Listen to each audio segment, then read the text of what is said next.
Did we start the countdown already? Okay. He's doing it now. This episode of Taking It to the House was brought to you by EBH Fitness Studios. It's a way of life. I'm Dr. C. Victor Herbin III, and I'm taking it to the house. And I'm Dr. Timothy Hoover, and I'm taking it to the house.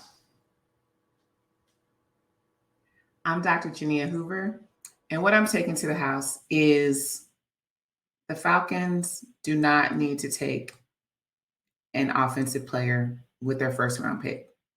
Yes, I know it's the number 4 pick.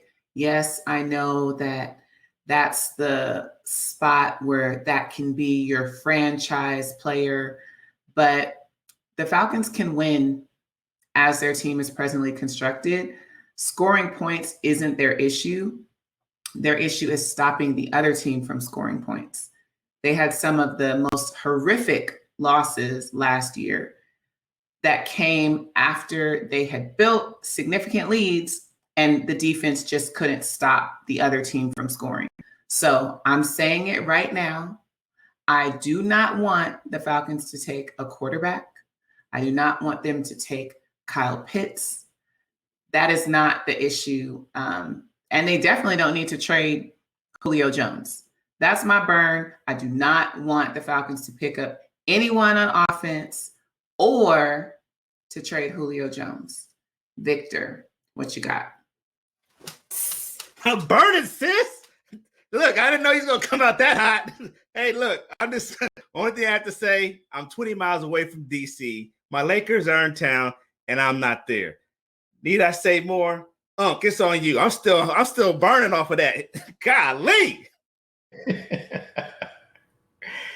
She laid it out there for the Falcons. Do not cross my niece, okay? Do not, Falcons. All right. My opening burn, I just want to remind everybody about the power of the vote. There's voting going on in your county, your municipalities, your cities, okay? And so please get out there. There are some things that are going to affect you the next 2 to 4 years that you need to get out and vote. So the power of the vote is mighty. Please, I'm here to remind you, get out and vote. That's my opening take. Nice. We can all use that civic reminder. I just checked my sample ballot online this morning. So yes, I have a couple of school board members to vote for and a couple of propositions for my city. So yes, be aware, jump in, stay involved. That's how you make your voice heard. Switching gears, back to the draft, back to the NFL.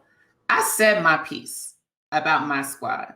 So I want to know, where are you? What are you thinking? Is there anything that's surprising you? Any questions that you have?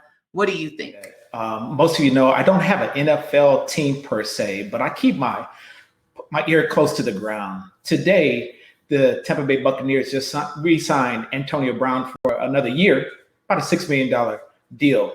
They pretty much brought their whole team back. So what they do through the draft, they don't need anybody else. Super Bowl champs, they want to run it back.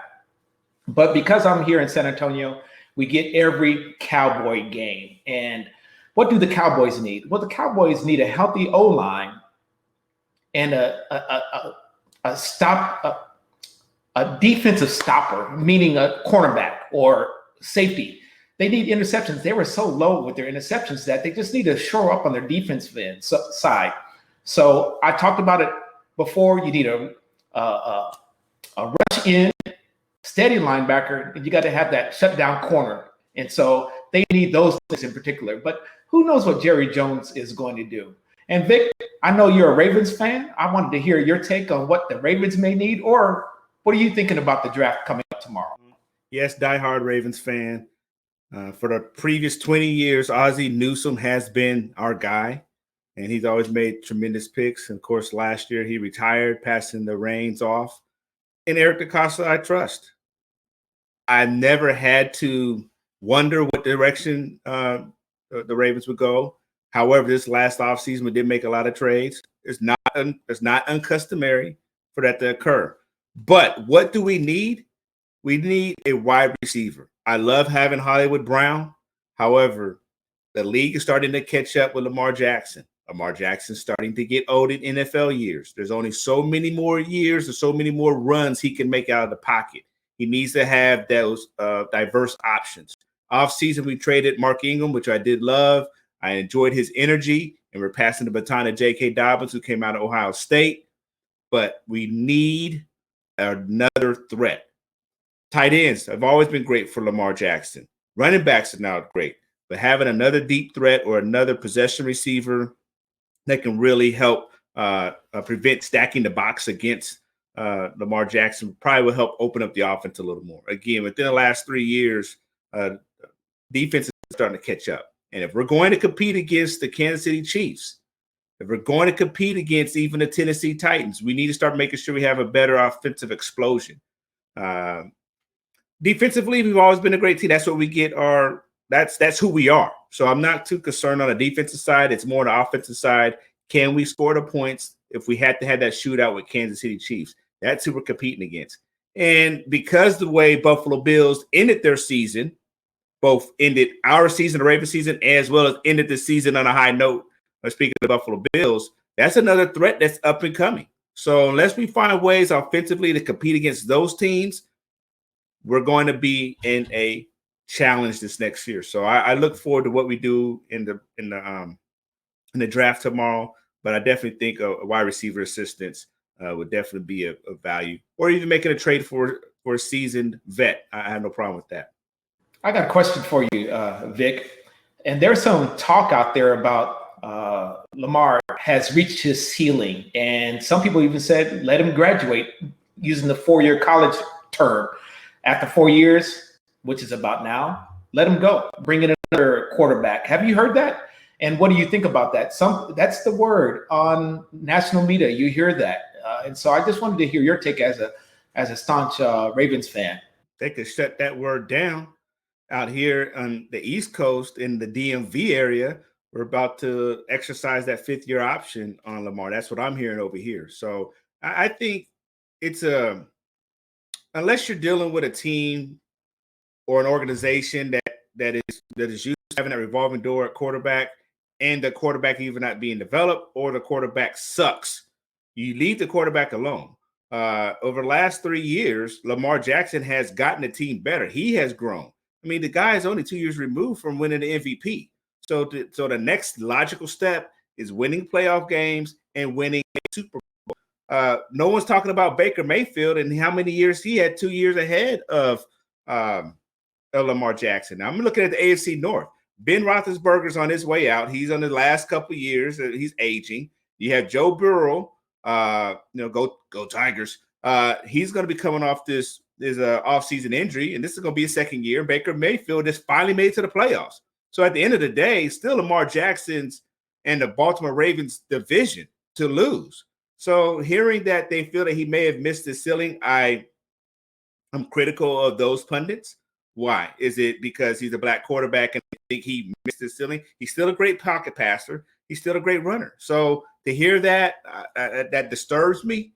Because, again, he's in 4 years and he's starting to – I think he's still defining himself. So until he does not make the playoffs, until he has an abysmal season, what are we talking about? And don't forget who he replaced.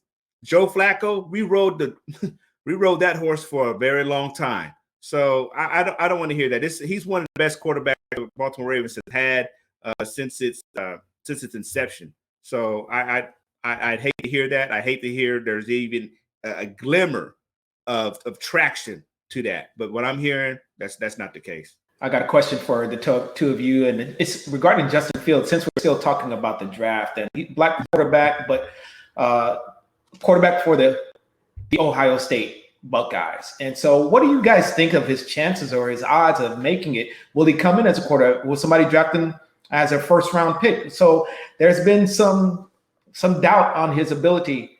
What they have discovered, he has epilepsy. Have you guys heard that? So now they're using that against him when it hasn't been a problem his whole time in Ohio State. So is it because he's a black quarterback? Is it because he's at Ohio State they're downgrading his ability? Or is it his ability in general? What are your thoughts or take on Justin Fields?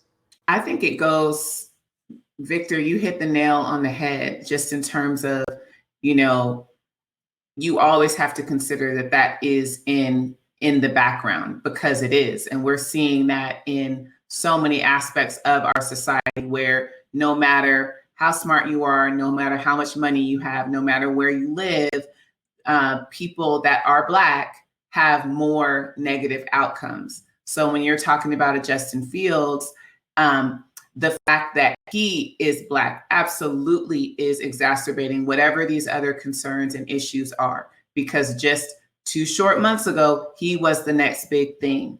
And we just always have to understand, not using that as an excuse. That's something that I'll get a lot. Oh, you're making it a race thing, and it's not all about race. It's not about race unless it is about race.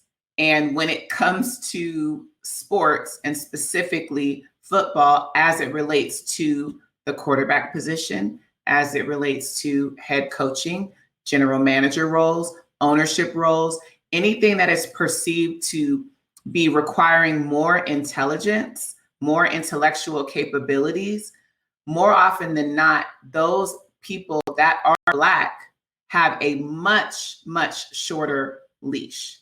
And to me, this is just an example of Justin Fields exemplifying that. What do you think, Victor? I agree. I think it's unfortunate. Didn't Justin Fields lead Ohio State to national championship game against Alabama? If that's the case, didn't he have epilepsy then? Didn't he have epilepsy the year prior? Didn't he have epilepsy when Ohio State drafted him out of high school? If that's the case, then what's the issue now?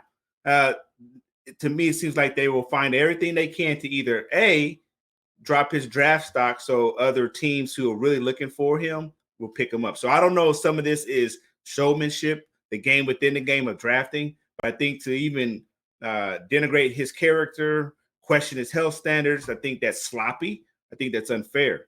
Now, if they're looking at him as a quarterback coming from Ohio State, maybe I can consider that. How many great quarterbacks within the last 10 years have come out of Ohio State? Ohio State is what I'm used to seeing coming out of Ohio State are dynamic running backs, linemen, and receivers. So we're looking at Dwayne Haskins last year, Terrell Pryor, and there's another one. I even forgot his name. So when we start thinking about the Black quarterbacks or quarterbacks in general coming out of Ohio State, I think that should be more of the narrative, as opposed to, wow, why is Justin Fields not being considered because he has epilepsy? And now we have to put the other asterisk, oh, it's probably the Black quarterback. So I hate seeing what I'm seeing, because all year we heard about Trevor Lawrence, and there's a couple of games Trevor Lawrence could not even play. Trevor Lawrence and his team could not even make it to the championship game when they were already the favorite. So for him to be the golden boy from his freshman year and still make it to the pinnacle this last season on his as he leaves out and graduates, becomes the first pick of the draft, Justin Fields took that same time and led his team to the championship game against Mac Jones, who is someone else they're talking about. So I think that, again, it's very unfair that he's being he's being questioned. His work ethic and his health is being questioned. That's a lot of money they're impacting on his bottom line. Yeah, Victor, you definitely dropped the mic on that one. And on that note, we will definitely revisit the draft next week. We'll see what actually happened. And, of course, there's all the wheeling and dealing that's done after the draft takes place.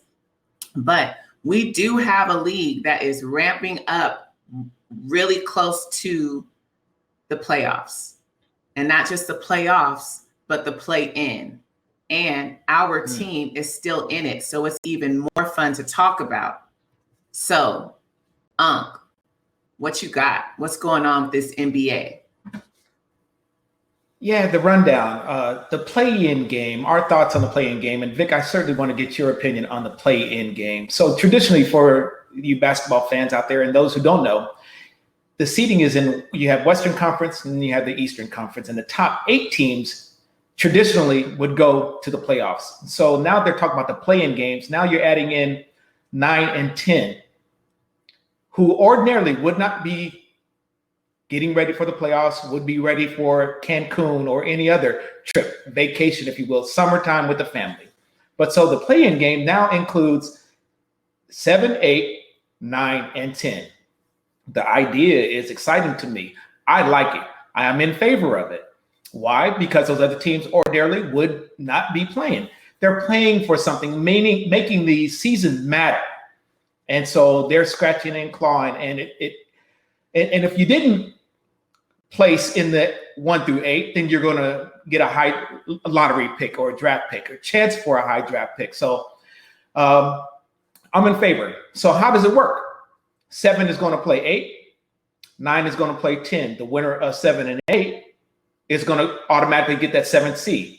The loser will play the winner of 9 and 10. Okay, and so there may be a couple of more games added to the season. I get it. But what's the alternative? Going home?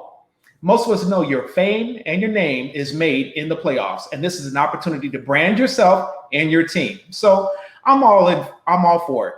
I'm glad we're not in the play-in game, but if we're not careful, if we don't handle our business, yes, we can easily slide down to the 7th seed. Right now, the Lakers, my team, currently we're placing 5th. So before we go any further into the NBAs, Vic, I wanted to hear your thoughts on the play-in and the style of the play-in tournament. I enjoy it. Again, in the past, you get to the point where you're watching basketball and towards the end of the season, you already know teams 9 through 12 virtually don't even put effort into the game. So to see 9 and 10 have an opportunity to still play, that's great. I also look at the fact that in the Eastern Conference versus the Western Conference, traditionally the Western Conference has been extremely competitive where teams 9 and 10 can still have above 500 records and not make it into the playoffs. So and then the Eastern Conference, you may have some of those teams underneath 500 that are competing. So I think it definitely creates that buzz towards the end of the season. As they continue to move this, continue to experiment, I like to see it even evolve even further, maybe in a couple of years, where they do take 7 through 10 from the Eastern Conference and Western Conference, and then really look at the best records out of all of them. So even if the 7 and 9 and the 8 and 10 from the other conference, and they can all compete together, and whoever has the best record. So now you have the teams with the best record represented in the playoffs. But overall, I think the bubble last year is probably what led to the inspiration for having a play-in game. Because even last year, that created a level of buzz where you're watching some of these not so well-performing teams that may have had a bad year, but they got hot at the right time. One of those teams, Portland Trailblazers. Who would have known how Damian Lillard would have led his team amongst all the injuries and really made a splash during the playoffs in the bubble? So to see this now incorporated into the league, it definitely creates a lot more excitement. That games I probably would not worry about for those lower seeds that would definitely pique my interest. Yeah, I'm definitely a fan, and it's been no secret. I really don't pay a ton of attention, and as far as watching games, especially those that come on late at night, or later, being that I like a West Coast team. But Victor, you mentioned it. Typically, those last few weeks of the season, if those seeds or if those records are pretty set, then those games can get kind of lackadaisical, right? The idea that there's still a chance ups that level of intensity, and it's creating a better experience for the fans and the league as a whole, right? And Victor, I like that idea too. We've talked about it for years in terms of really getting the best teams with the best records.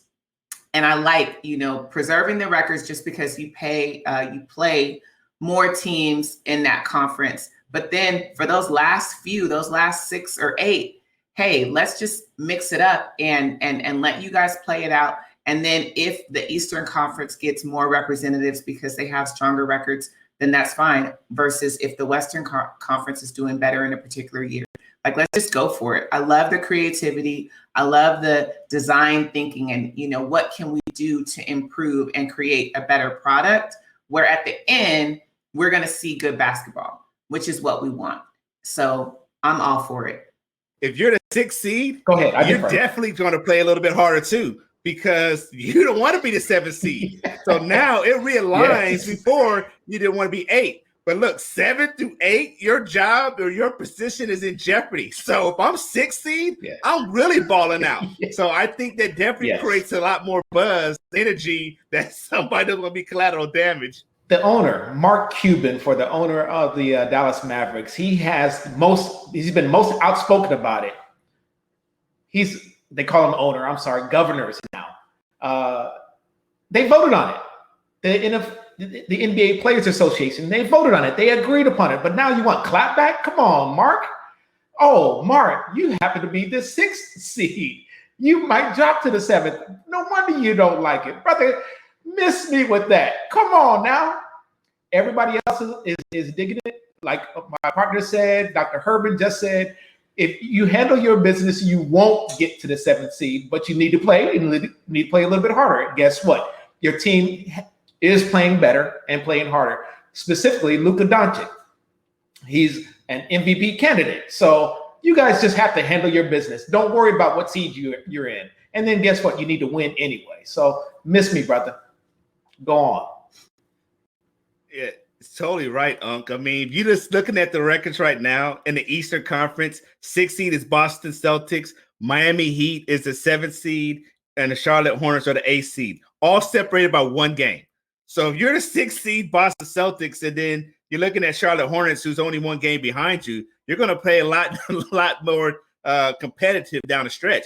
And Charlotte is definitely going to ball out because who wants to keep their head? Everyone wants to keep their head above water. So that's the 6 through 8. That's not even counting 9 and 10. So again, who really paid attention to below the belt, like the 6th through 10th seeds throughout a playoff season? Well, I am now because there's some really competitive games down the stretch that causes me to really want to watch. Did you know that Brooklyn took over as the number 1 seed in the East? Now you're Philly. You've been propping up Philly all season. Now they're the number 2 seed in the East. Brother, what you got to say about that? It's only a game and a half. You still got 10 games left in the season. and so we're talking about Philly and the Nets. Do you realize that head-to-head, Philly took them out 2-1? And when they did lose the game against the Nets, it's like the first week of the season. So the Nets need to do all they can to secure that 1st seed. They just don't want to meet them during the Eastern Conference Finals. I'm not concerned. Doc Rivers in I trust. There's still 10 games left in the season. Nets still have injury challenges. The 76ers are extremely healthy. So I think it's going to be even greater going down the stretch to see how the team taps into or how it all falls out. I'm going to tell you, in the East, the team that's playing the best right now are the Milwaukee Bucks. And I believe they're the 3rd seed. But nobody wants to play Milwaukee. And I'm going to tell you why. They've got Giannis figured out. He's no longer bringing the ball up where you can form a wall. He's not getting those charges. They got him in the mid-post, and he's dangerous. He's passing out and hitting their wings. The best thing that happened to Milwaukee was Drew Holiday going up there. That takes Giannis off the ball. He doesn't have to handle the rock.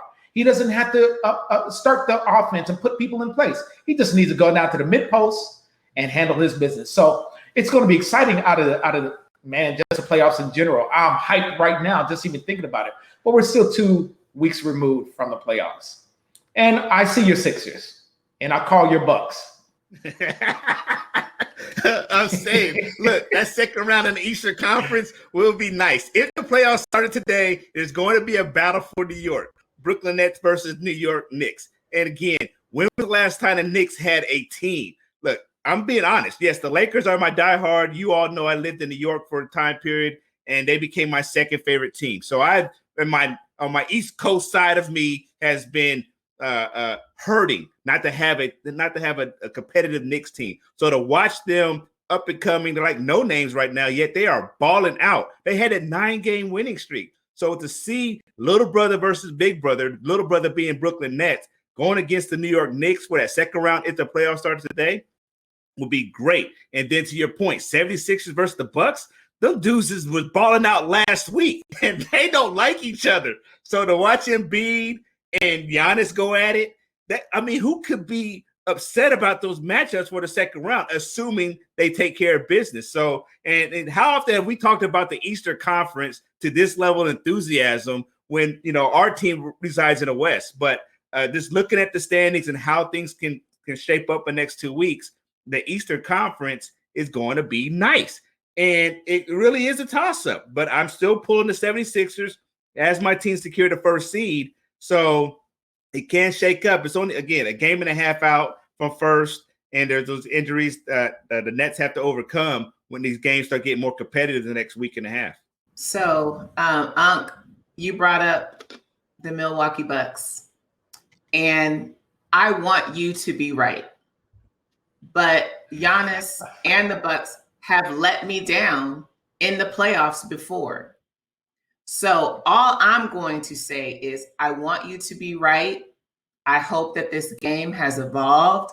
I hope that when we get into the playoffs, it's going to be a different outcome, because I really do. I like Giannis. I like Milwaukee, but I've been let down.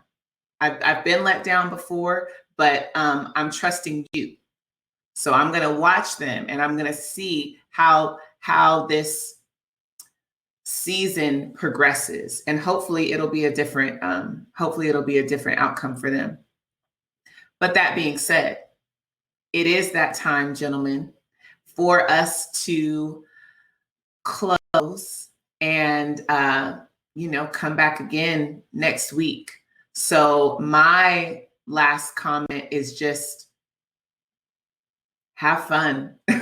There's so much pain that exists. There's a lot of, injustice that's in the world right now, but, do what you can to find those spaces for joy, for happiness. If there's a video that makes you laugh, watch it on repeat. If there's a game, something that can take your mind away from all the craziness that's going on, give yourself permission to enjoy that, because life can be hard sometimes, but you have to focus on what's positive. Victor, what you got? Since near and dear to your heart, of course, is education, in particular high school education. In 2 days is 30 April. On 1 May is considered National Decision Day. This is where all these hardworking high school seniors throughout the coronavirus who are really impacted, because last year they were juniors, they get to make the decision where they're going to spend the next 4 years of their life, where they're going to develop, become outstanding adults. And I have one of those. In fact, I have 4 of those. I say 4 because I have some adopted sons who are my son's best friends that I've watched grow over the last 10 years. And I'm so excited. And I give shout out to Don, who is a African-American high school male student graduating with a 3.9 GPA on his way to Virginia Tech. I have another one of my son's friends, Black male student graduating with 3.7 on his way to Juilliard. Another friend of my son and my adopted son, Northern West, graduating with a 4 point something, full ride to Yale. Another, again, Black male. And then my son graduated at 3.6 on his way to LSU. These are the young Black men about to handle business. And I'm excited about them starting their new journey in life. I'm also reminded that we are still a people under attack. And so I encourage these young men to handle their business, understand who they are, who they represent, that they have a community, they have a village around them to support them. And I'm so proud of each one of them navigating these last 4 years of high school, what they had to witness with being active in social activism, and now being able to say, okay, what have they learned? And now being able to apply that. I'm so excited for them. America, give these young men a chance. America, give all these young Black men a chance. They're out there about to handle this thing. So again, I love these young men. I'm so proud of them. And I'm excited to be a part of their future and helping them succeed. And America, give them that opportunity. That's what I have. I'll simply follow up with just saying, Vic, thank you for sharing that.